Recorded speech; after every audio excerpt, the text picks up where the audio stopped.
Riddle. A puzzle, hence a trick, dark saying, sentence, enigma, mystery, secret, hard question, proverb. A question or statement so framed as to exercise one's ingenuity in answering it or discovering its meaning. Conundrum. Someone or something that is difficult to understand or explain. A riddle is a statement or question or phrase having a double or veiled meaning put forth as a puzzle to be solved.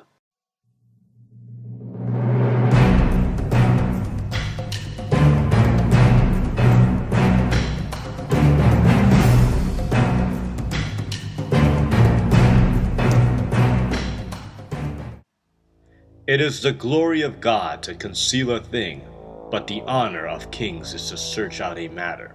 You see, he emerged Mithraism, which sacrificed a bull for the cleansing of the universe in a cave, which is a symbol of redemption.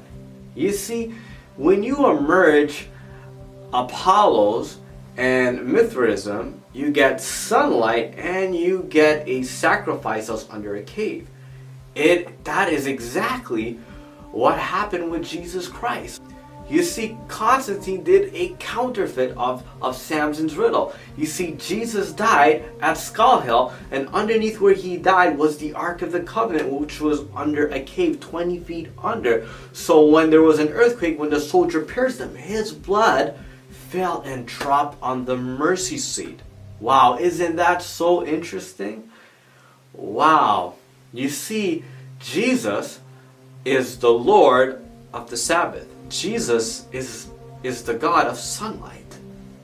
That's why Constantine emerged Apollos and Mithraism, so he can set up a counterfeit Sabbath.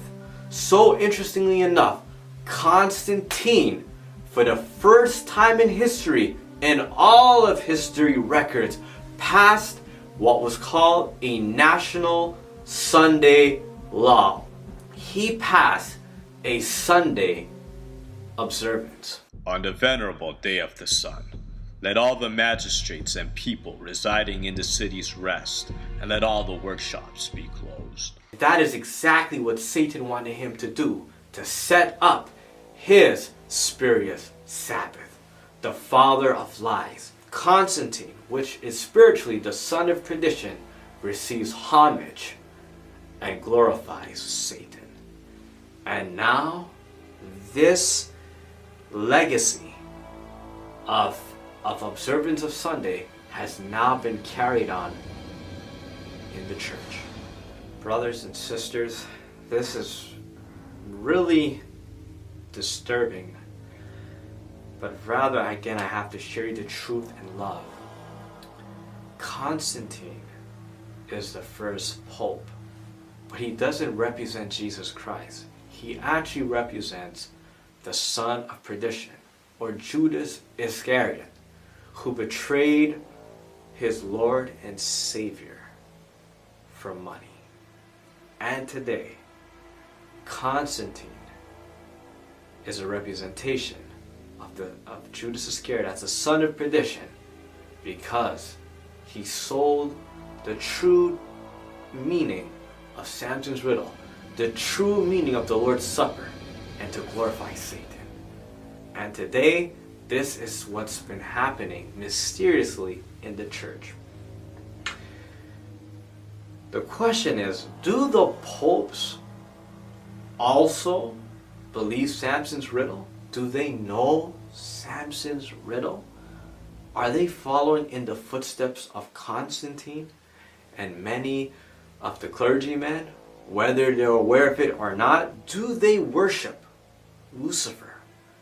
Do they honor the sun god Lucifer himself? Has the Pope used the theology of the resurrection of Jesus to be the new Sabbath, but really to cover up sun worship, to exalt Lucifer? Well, friends, this might be shocking to many of us, but I believe that might very well be the case. You see, friends, the Pope carries a bent crucifix on his staff with Jesus Christ, but if you look a little bit down, there's a little small pine cone shape. You see, that little pine cone shape is what's called in the ancient people called the pineal gland. You see, that pineal gland corresponded with the holies of holies, or symbolic of the Ark of the Covenant. And the Pope, through this imagery, is letting us know that he knows Samson's riddle, because that little pineal gland is a symbol of the Ark of the Covenant. I want you to take a look at this imagery. In the early 1900s, alchemist Schwaller de Lubitz presented a work called The Temple of Man. It demonstrated that the architects of the Luxor temple used sacred geometry, which reflected the exact proportions of the human body. As in all Egyptian temples, the most sacred space was located at the back of the temple, the Holy of Holies, which corresponded to the pineal gland. When activated, the pineal gland is said to stimulate the evolution of higher states of consciousness. If the temples were metaphors of the human body, the pineal gland corresponded with the Holy of Holies.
You know what, friends? I want you to take note of something really interesting. This is really, really, really interesting. The Pope wears a mitre that looks like a fish. They say it represents that Jesus made the disciples fishers of men. However, there was an ancient pagan religion, as you've heard, the Philistines. And the Philistines had a high priest. And that high priest wear what's called a fish mitre, which was a symbol of his service to Dagon, his god. And he was the representative of Dagon.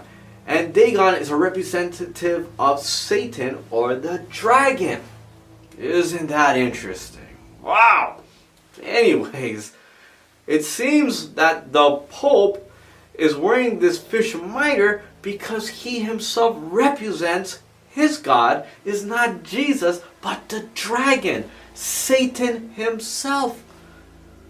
Wow. You know, friends, when you combine this scenario, the Pope wearing Dagon's mitre as a representative of the high priest of Dagon, the dragon, and also the high priest of Dagon was called Your Holiness.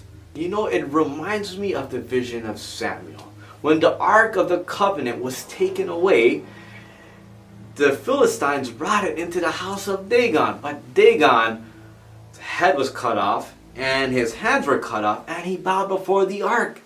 It's almost, which is humiliating. It seems like Satan wants revenge, and he felt humiliated that his image, Dagon, had to bow before the God of Israel. So he told the Pope the riddle, Samson's riddle, so he can make war in the last days upon those who stand up for Jesus and exalt the presence of God that dwelt between the two cherubims here on earth, that once dwelt on earth and in heaven. This is a spiritual revenge. This is why the Pope wears Dagon's mitre.